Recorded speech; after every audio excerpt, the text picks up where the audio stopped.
ஸ்ரீ குருப்பியோ நமஹா. அடியவர்களுக்கு நமஸ்காரம். எல்லாரும் எப்படி இருக்கேள்? இன்னைக்கு நம்ம சேனலில் கந்த புராணத்தில் இருந்து ஒரு ரொம்ப விறுவிறுப்பான, அதே சமயம் மனசுக்கு ரொம்ப சந்தோஷத்தை கொடுக்கக்கூடிய ஒரு பகுதியைத்தான் பார்க்க போகிறோம். நம்ம முருகப்பெருமான் தேவர்களோட கஷ்டத்தை எல்லாம் தீர்க்கறதுக்காக மாயைகள் பல செஞ்சு தாரகாசுரனை வதம் பண்ணிட்டார்னு போன எபிசோடில் பார்த்தோம் இல்லையா? அந்த தாரகன் செத்துப்போன விஷயத்தை கேள்விப்பட்ட சூரபத்மன் ஆற்றுல என்ன ஆச்சு, சூரபத்மன் என்ன ரியாக்ட் பண்ணினான், அதுக்கு நடுவில் நம்ம சுவாமி முருகப்பெருமான் என்ன பண்ணிட்டு இருந்தார், இதெல்லாம் தான் இன்னைக்கு வீடியோவில் நம்ம பார்க்க போகிறோம். வீடியோவை ஸ்கிப் பண்ணாமல் பாருங்க, ரொம்ப இன்ட்ரெஸ்டிங்காக இருக்கும். இப்போ தேவர்கள் எல்லாம் அப்பாடா ஒரு வழியாக இந்த தாரகாசுரன் கிட்ட இருந்து நமக்கு விமோச்சனம் கிடைச்சிடுத்தோன்னு சொல்லி முருகப்பெருமானுக்கு நல்ல வாசனை பூக்கள் எல்லாம் போட்டு வேத மந்திரங்கள் எல்லாம் சொல்லி அமோகமாக அர்ச்சனை பண்ணின்னு இருந்தா.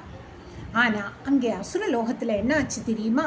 தாரகனோட ஆத்துக்காரி மனைவி ஷௌரி விஷயத்தை கேள்விப்பட்டு தாரையாக கண்ணீர் விட்டுன்னு இருக்கா. ஐயையோ நாதா, உங்களையெல்லாம் விட்டுட்டு இப்படி போயிட்டேளே அப்படின்னு அவ புலம்புறதை பார்த்தா நமக்கே நெஞ்சு வெடிச்சிடும் போல இருக்கு. அப்போது தாரகனோட பையன் அசுரேந்திரன் அங்கே வரான். கீழே விழுந்து கிடக்கிற அப்பாவை பார்த்துட்டு அப்படியே கதறி ஒரு பைத்தியம் பிடிச்ச மாதிரி ஓடிப்போய் பெரியப்பா சூரபத்மன் கிட்ட இந்த விஷயத்தை சொல்கிறான். விஷயத்தை கேட்ட உடனே சூரபத்மனுக்கு மகா கோபம் வந்துடுத்து. கண்களெல்லாம் அப்படியே செவந்து போய் உதடு துடிச்சு உலகமே அழியிற மாதிரி ஒரு ஆவேசம். உடனே தன்னோட சேனாதிபதி கிட்ட உடனே படையை திரட்டுண்டி வா, அந்த சிறுவனை கொன்னுட்டு வரேன் அப்படின்னு கர்ஜிக்கிறான். அப்போ அமோகன்னு ஒரு மந்திரி இருந்தார். அவர் ரொம்ப புத்திசாலி. அவர் மெதுவாக சூரபத்மன் கிட்ட வந்து சொல்றார், ராஜாவே கொஞ்சம் பொறுங்கோ, கோபத்தில் எந்த முடிவும் எடுக்காதீங்கோ. நீங்கள் சாதாரண ஒருத்தரை எதிர்க்கலை, சிவகுமாரனை எதிர்க்க போகிறேன். அவரோட படைபலம், அவரோட அறிவு, அவரோட வேகம், இது எதையும் நீங்கள் சரியாக புரிஞ்சுக்கலை. தயவு செஞ்சு உங்களோட ஈகோவை விட்டுட்டு கொஞ்சம் யோசித்து செயல்படுங்கோ அப்படின்னு ரொம்ப நன்னா அட்வைஸ் பண்ணுறார். ஆனால் அழிவு காலம் வந்தால் புத்தி வேலை செய்யாதுன்னு சொல்வாளே, அது சரியாக போச்சு. சூரபத்மன் அதை காதிலேயே வாங்கிக்கல. என்னை விட பெரிய ஆள் யார் இருக்கா அப்படின்னு ஒரு அகங்காரம் அவனுக்கு. இங்கே சூரபத்மன் இப்படி கத்தின்னு இருந்தான். ஆனால் நம்ம முருகப்பெருமான் அதை பற்றியெல்லாம் கவலைப்படாமல் தேவர்களோடு சேர்ந்து ரொம்ப ஜோரா ஒரு திவ்ய யாத்திரை கிளம்பிட்டார். எங்கெல்லாம் போனார் தெரியுமா?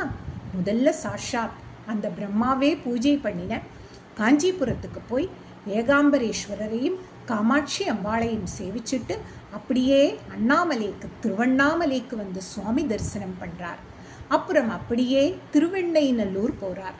அது என்ன திருவெண்ணைநல்லூர்? நம்ம சுந்தரமூர்த்தி நாயனார் கல்யாணத்துக்காக மணமேடியிலே உட்கார்ந்துட்டு இருக்கிறப்போ ஒரு வயசான பெரியவர் வந்து இவன் எனக்கு அடிமை அப்படின்னு ஓலைச்சுவடியை காட்டி கல்யாணத்தை நிறுத்தினார்.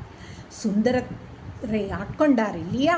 சாஷாத் அந்த சிவபெருமானே வந்த அந்த அற்புதமான திருவெண்ணைநல்லூரை தரிசனம் பண்ணுறார். அங்கிருந்து தில்லை நடராஜர் நம்ம சிவகாமி அம்பாளோட ஈசன் ஆனந்த தாண்டவமாடுற அந்த சிதம்பரத்தை கண்ணார கண்டு தரிசனம் பண்ணிட்டு அப்படியே சோழ வளநாட்டை செழிக்க வைக்கிற காவேரி நதிக்கரைக்கு, அதாங்க மண்ணி நதிக்கரைக்கு வந்து சேர்ந்தார் நம்ம முருகப்பெருமான். பார்த்தேளா, ஒரு பக்கம் அசுரர்களோட ஆணவம், இன்னொரு பக்கம் நம்ம முருகனோட அமைதியும் தெய்வீகமும். இதுக்கப்புறம் காவேரி கரையில் இருந்து முருகப்பெருமான் என்ன பண்ணார்? சூரபத்மன் படையெடுத்து வந்தானா? இதையெல்லாம் நமக்கு அடுத்த வீடியோவில் விரிவாக பார்ப்போம். இந்த வீடியோ உங்களுக்கு ரொம்ப பிடிச்சிருக்கும்னு நான் நினைக்கிறேன். பிடிச்சிருந்தா கண்டிப்பாக லைக் பண்ணுங்க, உங்கள் ஃப்ரெண்ட்ஸ் அண்ட் ஃபேமிலிக்கு ஷேர் பண்ணுங்க.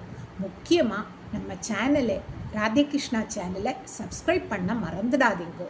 மீண்டும் ஒரு சுவாரஸ்யமான புராண கதையோட உங்களை சந்திக்கிறேன். நமஸ்காரம்.